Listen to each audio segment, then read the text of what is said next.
사도신경으로 신앙 고백하시겠습니다. 나는 전능하신 아버지 하나님 천지의 창조주를 믿습니다.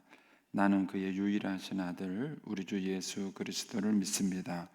그는 성령으로 잉태되어 동정녀 마리아에게서 나시고 본디오 빌라도에게 고난을 받아 십자가에 못 박혀 죽으시고 장사된 지 사흘 만에 죽은 자 가운데서 다시 살아나셨으며 하늘에 오르시어 전능하신 아버지 하나님 우편에 앉아 계시다가 거기로부터 살아있는 자와 죽은 자를 심판하러 오십니다. 나는 성령을 믿으며 거룩한 공교회와 성도의 교제와 죄를 용서받는 것과 몸의 부활과 영생을 믿습니다. 아멘. 우리 찬송가 314장 찬송 하나님께 드리겠습니다. 314장입니다.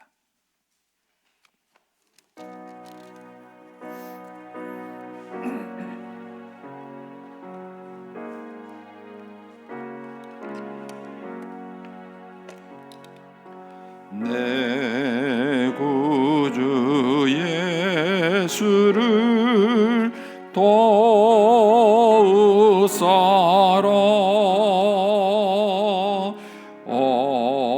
엎드려 비는 말 들으소서 내 진정 소원이 내 구주 예수를 도우사라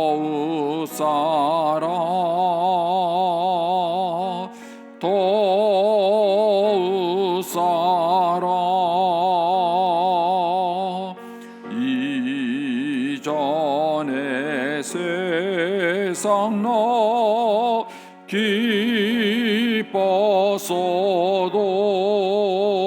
기뻤어도 지금 내 기쁨은 오직 예수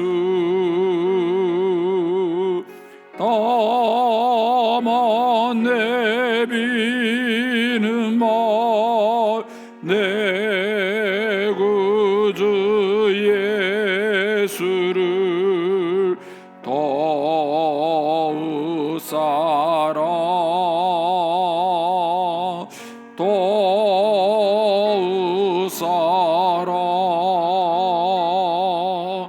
이 세상 떠날 때 찬양하고 숨질 때 하는 말 이것일세 다만 내비는 말 내 구주 예수를 도우사라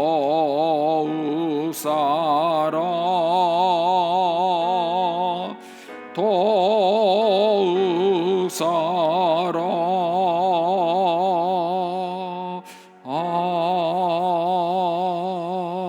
아멘. 기도하겠습니다. 좋으신 아버지 하나님 은혜를 감사합니다. 지난 한밤에도 저희들을 눈동자같이 지켜주시고 주님 품 안에서 편히 쉬게 하셨다가 이 새벽에도 저희들을 주 앞에 불러주심을 감사합니다. 오늘도 저희들에게 새날 주시고 생명 주시고 건강 주셨는데 이 한날도 주님과 더불어 동행하게 하시고 주를 기쁘시게 하는 한날 되게 하여 주옵소서. 이 새벽에도 주님을 사모합니다. 말씀과 기도 가운데 저희들을 만나주시며 주의 성령으로 충만케 하여 주옵소서. 기도의 영을 부어주시고 마땅히 간구할 것들로 기도할 수 있게 하여 주옵소서. 주님께 감사의 예물을 올려드립니다. 5월을 감사합니다. 또 1,000번째 예물 주일헌금 11조 예물을 주님께 드립니다. 하나님 아버지 믿음으로 순종으로 감사로 드리는 예물을 주님께서 기뻐 받으시고 약속하신 하늘의 복과 땅의 복으로 충만하게 채워 주옵소서. 주의 은혜로 종의 가정들을 형통케 해주시며 그 자녀들을 축복하여 주시옵소서. 예수님의 이름으로 축복하며 기도하옵나이다. 아멘. 오늘 아침 말씀은 출애굽기 23장 14절에서 33절까지 말씀입니다.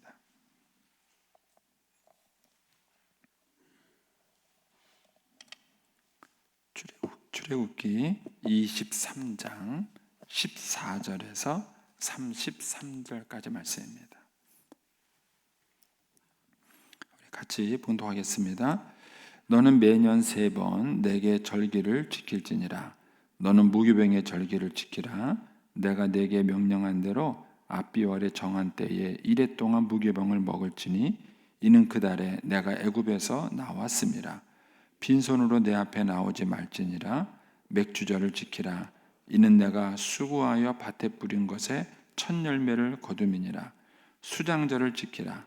이는 내가 수고하여 이룬 것을 연말에 밭에서부터 거두어 저장함이니라.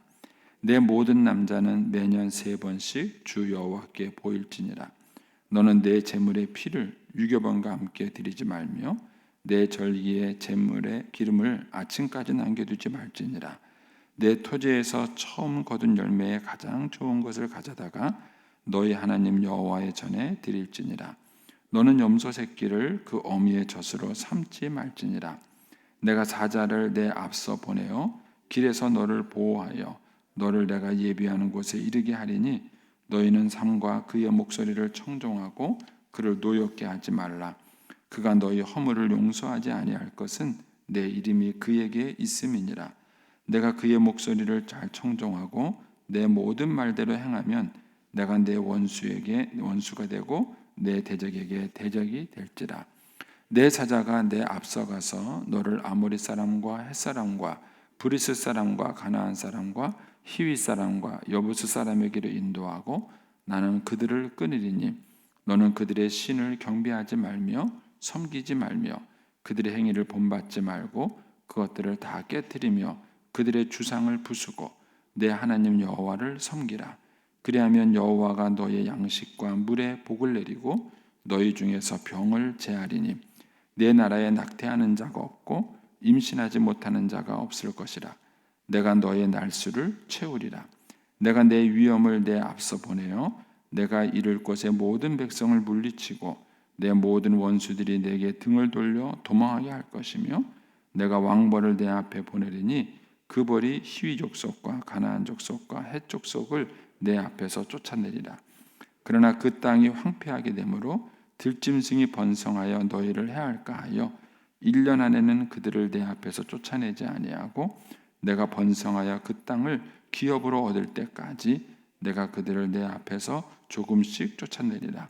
내가 내 경계를 홍해에서부터 블레셋 바다까지 광야에서부터 강까지 정하고 그 땅의 주민을 내 손에 넘기리니 내가 그들을 내 앞에서 쫓아낼지라. 너는 그들과 그들의 신과 언약하지 말라. 그들이 내 땅에 머무르지 못할 것은 그들이 너를 내게 범죄하게 할까 두려움이라. 내가 그 신들을 섬기면 그것이 너의 올무가 되리라. 아멘. 이 새벽에도 주의 은혜와 축복이 함께 하시기를 축원합니다. 오늘 말씀에는 이제 율법을 하나님께서 이스라엘 백성들에게 설명하면서 이제 일단락 짓는 부분입니다. 그래서 이제 19절까지는 이제 절기에 대한 세 가지 절기에 대한 얘기를 해주시고 이제 마지막 33절까지는 이제 하나님께서 이스라엘 백성들에게 명령과 약속을 하는 내용이 이제 오늘 본문 이제 마지막 구성입니다. 이제 이 율법을 봤을 때 우리가 이제 두 가지 관점에서 이제 묵상을 하셔야 된다고 이제 계속 말씀을 드렸습니다. 하나님을 사랑하고 내 이웃을 사랑하는 것, 그것이 모든 율법과 계명의 강령이다, 선지자의 강령이다 이렇게 써요. 이제 그 관점에서 여러분들이 보셔야 돼요. 그리고 그 하나님 사랑, 이웃 사랑을 풀어놓은 것이 십계명이고 그 십계명을 더 자세히 풀어놓은 것이 그 이하에 있는 여러 가지 이제 구체적인 계명들입니다. 그러니까 이제 그런 관점에서 여러분들이 이것을 이렇게 묵상을 하셔야 됩니다.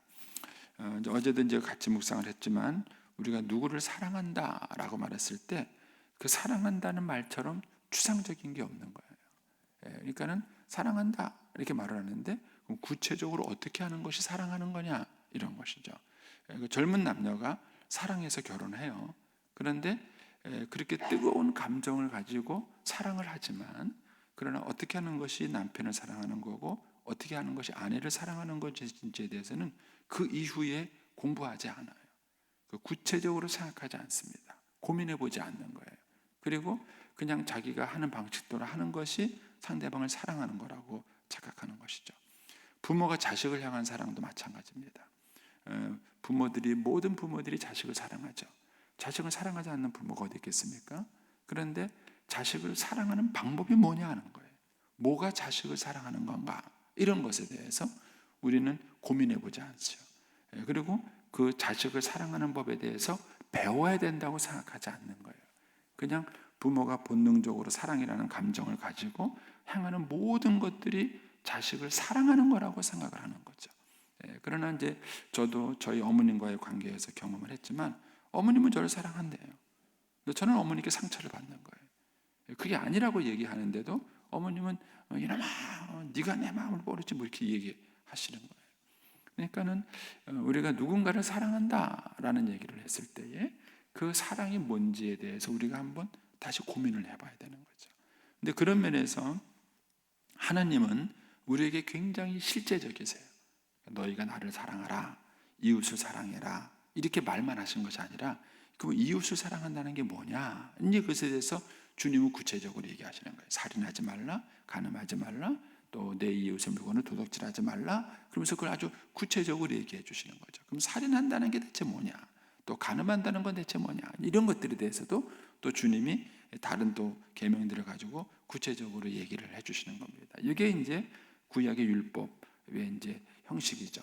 그러니까 여러분들이 이런 관점에서 이 구약 성경의 율법을 묵상하셔야 도움이 되지. 이제 그렇지 않으면은 이게 머나먼 옛날에 그런 이제 말씀처럼 여러분들이 생각이 되어지고 실제적이 되지 않을 수 있습니다. 자, 이제 오늘 말씀에는 하나님 사랑에 대한 얘기를 해주고 있는 것이죠. 그것이 절기를 지키라 하는 거죠.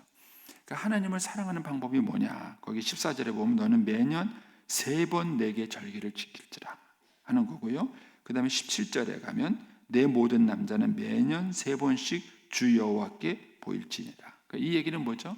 매년 3번 절기 때 최소한 이스라엘 남자들은 꼭 하나님 앞에 나와서 절기를 지키라는 거죠. 얼굴을 보이라는 것입니다. 그래서 우리가 하나님을 사랑하는 방법 중에 하나는 뭐냐면은 하나님과 연관된 절기를 지키는 거예요. 여기 보면은 이 3가지 절기가 나오죠. 15절에 너는 무교병의 절기를 지키라. 그리고 16절에 맥추절을 지키라. 그리고 그 중간에 가면은 수장절을 지키라. 이렇게 얘기가 나옵니다. 그러니까 최소한 이것이 하나님이 요구하시는 3가지 절기예요. 그리고 이제 이 3 절기에는 의미가 있죠. 15절에 무교병의 절기는 유월절을 말하는 겁니다. 이스라엘 백성들이 출애굽할 때에 유월절을 지켰고 유월절과 바로 이어서 지킨 일주일이 무교절이죠. 무교절은 발효되지 않은 떡을 먹는 것이죠. 이 일주일 동안 그들이 그래서 이 무교절을 지키는데 그것은 뭐와 연관이 된 거냐면은 바로 출애굽 사건과 연관이 된 것이죠. 그래서 이제 무교절을 지킨다는 얘기는 하나님께서 이스라엘 백성들을 애굽으로부터 해방시켰다는 그 은혜를 잊지 않는 것을 기억하는 것이 이제 무교절이라고 할 수 있겠습니다. 그 다음에 16절에 맥추절을 지키라. 그런데 맥추절은 어떤 의미가 있죠? 이는 내가 수고하여 밭에 뿌린 것에 첫 열매를 거둠이라. 그렇죠. 이 맥추절은 하나님 앞에 첫 수확을 드리는 의미가 있어요. 그래서 거기 가면 이런 말씀이 있죠. 19절에 가면 이런 말이 있습니다. 내 토지에 처음 거둔 열매에 가장 좋은 것을 가져다가 하나님께 드리라. 이렇게 말을 하는 거예요. 그러니까 이제 이 맥추절의 의미는 첫 것을 드린다는 의미가 있고 그 처음 것 중에서도 가장 좋은 것을 먼저 부모님께 드린다는 것이 있죠. 우리나라도 그 조상들이 그 추석이죠. 추석 때에 이제 모이면 제사를 지낼 때 그때 뭘로 제사를 지냅니까? 핵곡식으로 제사를 지내는 거예요. 그때 이제 그때쯤 되면은 추수를 하게 되니까 추수하는 곡식에서 햇밥이 맞나요? 햇반이 나와가지고 헷갈리네. 햇곡식의 첫 번째 밥과 음식으로 조상들에게 제사를 지내는 것이죠. 근데 그런 생각을 갖는 이유는 뭐죠? 조상들이 자기들을 지켜줬다고 생각하는 거예요. 근데 우리는 그들과 다릅니다. 우리들의 신앙 고백은 뭐죠? 하나님께서 우리를 지켜주셔서 돌봐주신 것이죠. 그러니까 이제 그것의 첫 것을 하나님께 드리는 거죠. 그리고 이제 수장절을 지키라 이렇게 말하죠. 16절에 보면은 그 수장절이 요즘 우리가 말하는 추수감사절입니다. 수장절은 다르게 말하면 초막절이에요. 이스라엘 백성들이 광야 생활했다는 것을 기억하면서 그들이 이제 초막에서 텐트에서 생활하는 그런 걸 연관시킨 겁니다. 근데 이제 이런 것들이 나중에 이제 추수감사절하고도 연관시켜서 이렇게 연관이 됩니다. 맥주절은 이제 오순절과 연관돼서 지키는 절기라고 생각을 하시면 되겠습니다. 근데 어쨌든 이 절기의 특징은 뭐냐면 하나는 구원 사건이에요. 하나는 애굽에서 구원된 구원 사건이고 또 하나는 그들의 먹고 입고 마시는 문제죠. 하나님께서 그들의 필요한 추수, 그들은 수확을 하나님께서 축복해 주신 것에 대한 그것에 대한 감사의 절기를 지키는 것입니다. 그래서 우리가 하나님을 사랑하는 방법 중에 하나는 뭐냐면 하나님과 관계된 절기를 지키는 거예요. 그것이 하나님을 사랑하는 방법이에요. 근데 이것은 우리가 이제 우리의 일상생활과 연결시켜 보면 쉽죠. 우리가 이제 부모님들을 기억하는 게 뭐예요?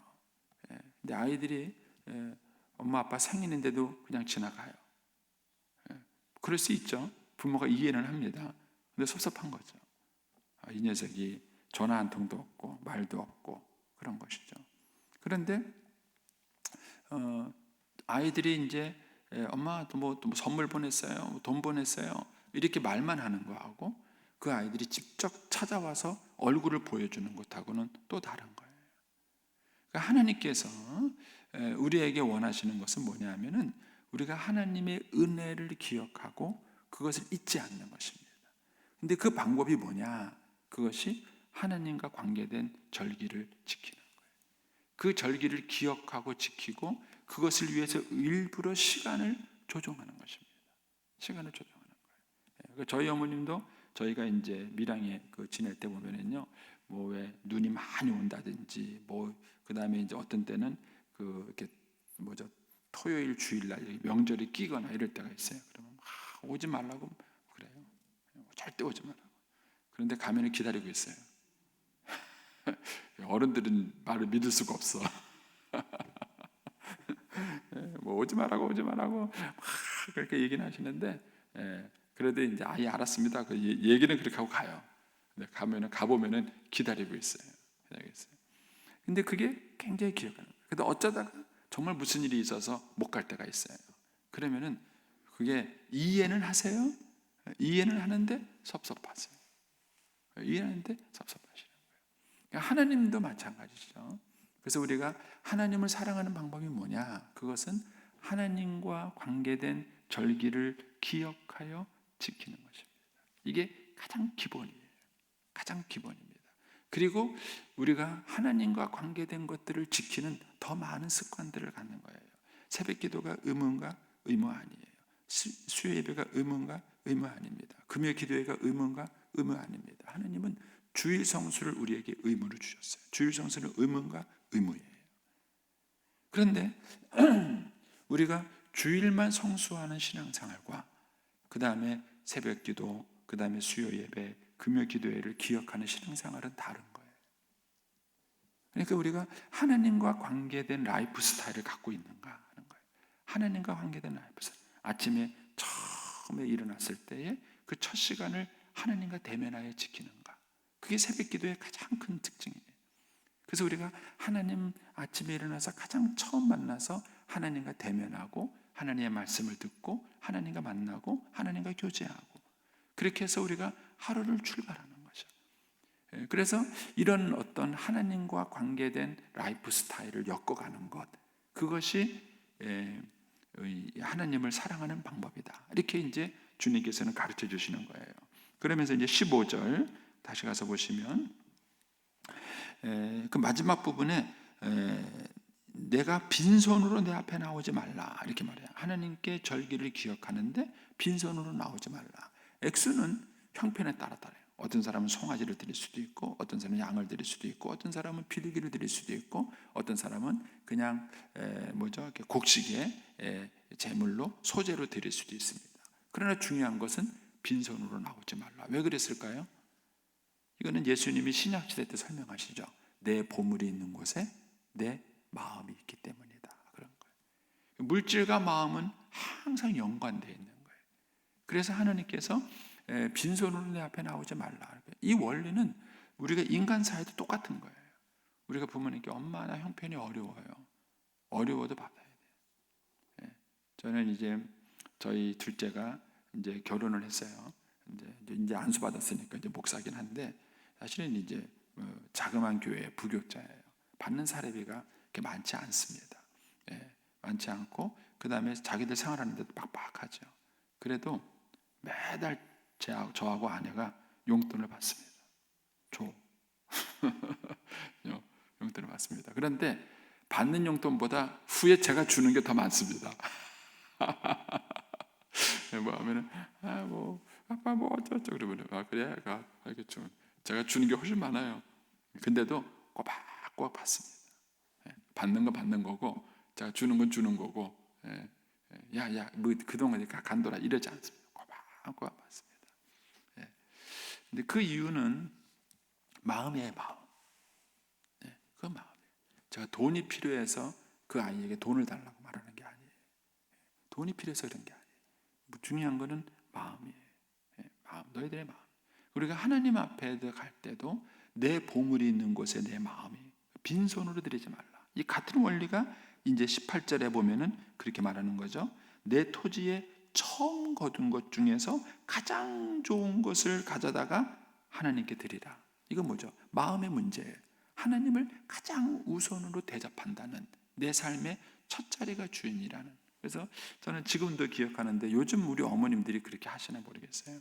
저는 지금도 저희 아버님이 이렇게 외박할 때가 많으세요. 집에 안 들어올 때가 많으세요. 저녁에 그냥 아버지 없이 식사할 때가 많았어요. 근데도 저희 어머님은 꼭 아버지 밥을 먼저 퍼요. 어렸을 때 그게 신기했어요. 꼭 아버지 밥을 먼저 푸시고, 그때 예전에는 보온밥통이 없었잖아요. 그럼 이제 그걸 퍼가지고요, 꼭 아랫목에다가 이렇게 놓고 이불 덮어서 놔요. 그 아침이 되면 식어요. 식으면 이제 아침이 되면 또 그걸 찬밥 먹어야 돼요.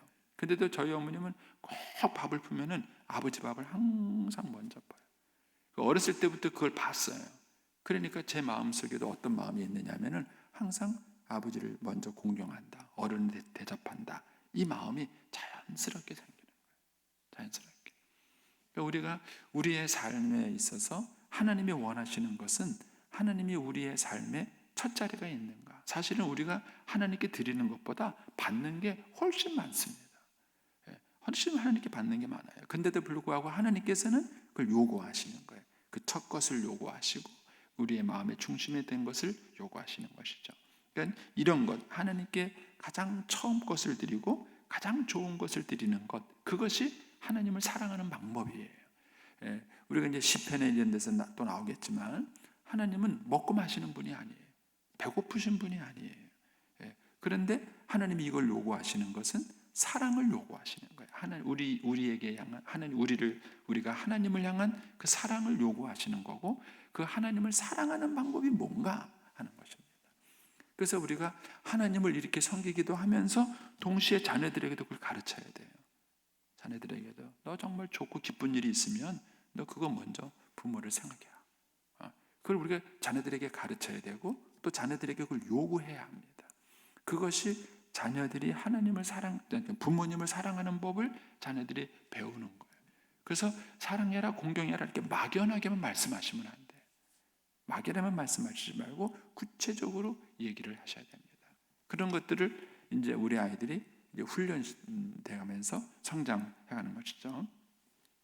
자, 이제 하나님께서 이렇게 해서 하나님을 사랑하라고 말씀하시고, 거기 보면은 19절 맨 마지막에 보면은 이제 특이한 말이 하나 있죠. 너는 염소 새끼를 그 어미의 젖으로 삼지 말라, 이런 말이 있고요. 그다음에 제가 날짜는 정확하게 기억하지 못하는데 이제 그 새끼를 낳고 나면은요 며칠 동안은 그 새끼가 엄마랑 같이 있어야 돼요. 그걸 떨어뜨려서 제물로 쓰면 안 돼요. 그 규정이 있는데 이런 것들이 있는 것을 보면은 하나님께서 이렇게 짐승의 생명도, 짐승의 감정도 하나님은 돌보시는 거예요. 돌보시는 겁니다. 그래서 요즘 사람들이 말한 것처럼 지나친 반려견 사랑은 잘못된 것입니다. 근데 성경에서는 이렇게 짐승의 생명과 감정에 대해서도 존중하는 내용들이 많아요. 그런 것들이. 그래서 어린 새끼 난 지 얼마 안 된 그 양을 어린 양과 분리시키면 안 돼요. 그래서 어느 정도 며칠 동안에는 같이 있게 만들어야 되고요. 그 다음에 여기서 염소의 새끼를 어미젖으로 삼는 것은 잔인한 행동이라는 거예요. 그렇게 하지 말라는 거예요. 그래서 지금도 성지순례를 가잖아요. 참 재미있는 게요. 고기가 나오는 날은요, 그 호텔 식당에 가면은 우유가 없어요. 왜냐하면 이 사람 유대인들 생각에는요, 고기 먹고 우유 먹는 거는요, 뱃속에 들어가서 염소 새끼를 그 우유로 삶는 것과 똑같다고 생각하는 거예요. 유대인들은요. 유대인들이 그렇게 지켜요. 율법을 그렇게 지킵니다. 그래서 우유가 나오는 날은 고기가 없어요. 고기가 나오는 날은 우유가 없습니다. 그래서 이제 그 성지순례를 가셔서 호텔 식당에 딱 들어가면은 그래요. 이제 우유가 있는 날은 그날은 고기 반찬은 없습니다. 없어요. 그리고 이제 고기가 나오면은 우유가 없어요. 이 계명 때문에 그런 거예요. 그러니까 이제 우리가 하나님을 사랑하는 방법이 뭐냐라고 말을 했을 때 하나님께서 창조하신 이 창조의 세계와 질서를 보듬는 것이 하나님을 사랑하는 거예요. 지금도 이제 우리가 계속해서 문제되는 것이 뭐냐면은 환경 공해예요. 이 환경 공해가 우리들 세대는 괜찮을 거예요. 그런데 이제 우리의 자녀 세대, 그 다음 자녀 세대 가면은 이 환경 문제가 큰 재앙이 될 것입니다. 벌써 지금 그 사만사온 없어졌죠. 예전에는 우리나라 겨울은 정확했어요. 사만사온 이게 아주 정확했고요. 6월달 장마철 정확했죠. 지금 장마철 6월달 장마철 아닙니다. 예전하고는 기후가 달라졌어요.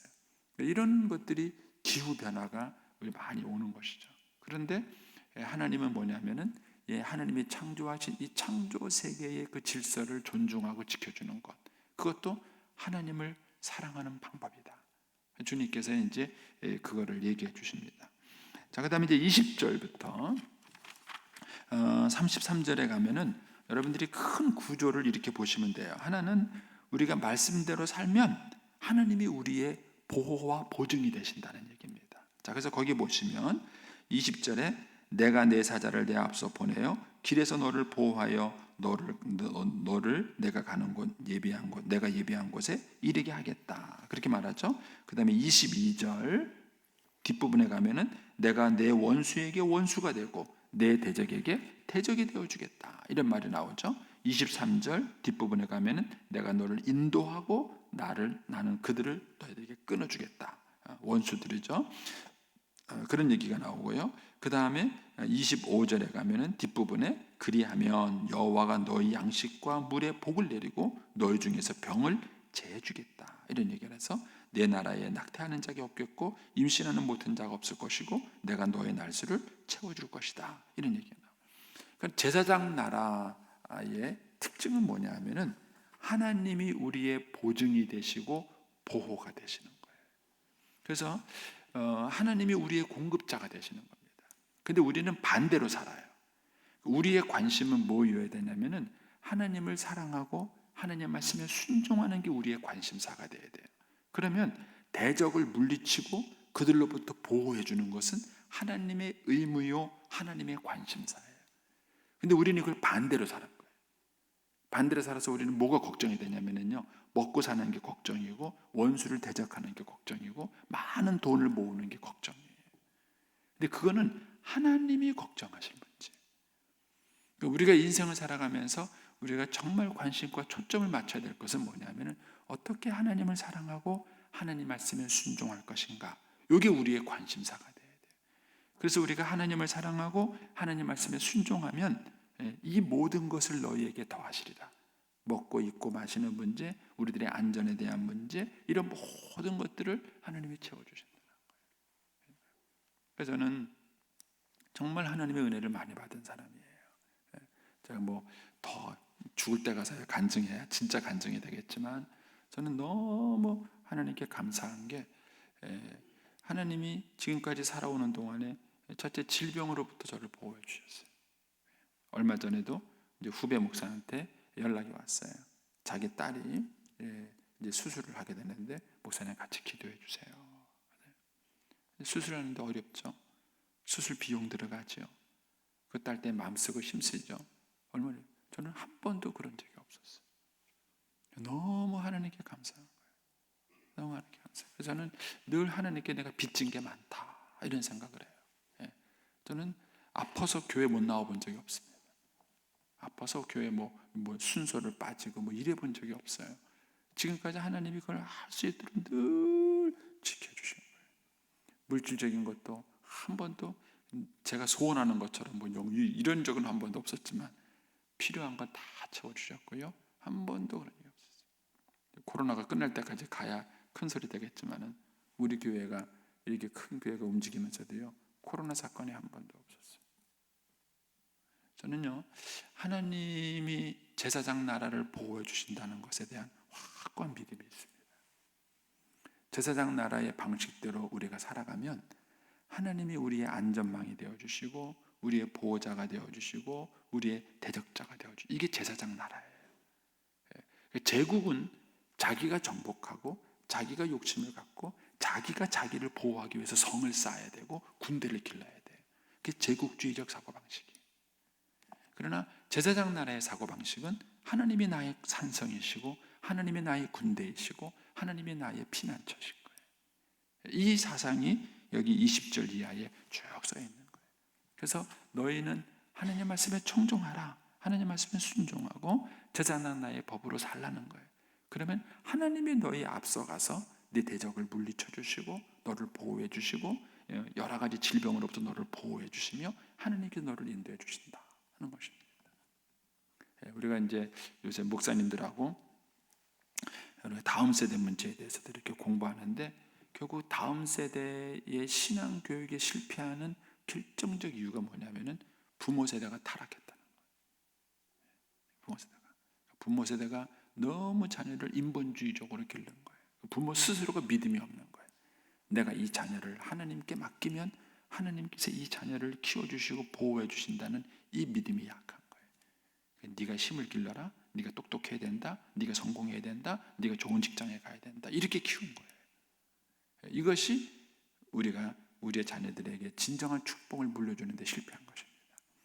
이런 면에서 한번 요 20절 이하의 말씀을 한번 여러분들이 잘 묵상을 해보시면 구조가 그렇게 되어 있습니다. 너희들은 순종해라. 하나님 말씀에 순종하고 하나님만에 경배해라. 그럼 하나님이 너희의 보호자가 되시고 너희의 원수에게 너희 대적이 되어주시고 너에게 질병을 내리지 않고 너를 보호해 주겠다. 그 언약의 약속이 여기 있는 것입니다. 그래서 이 구조가 우리가 제사장 나라의 백성의 삶을 살면 그 제사장 나라는 하나님이 다스리기 때문에 하나님이 우리의 보호자가 되어주신다. 이 구조인 것입니다. 저와 여러분이 이 믿음을 가지고 끝까지 말씀대로 살 수 있게 되기를 축복합니다. 그러면 하나님께서 반드시 우리의 삶을 보호해 주시고 우리를 통해서 하나님께서 영광을 받으실 것입니다. 오늘 한 날도 그런 은혜가 임하기를 축복합니다. 기도하겠습니다.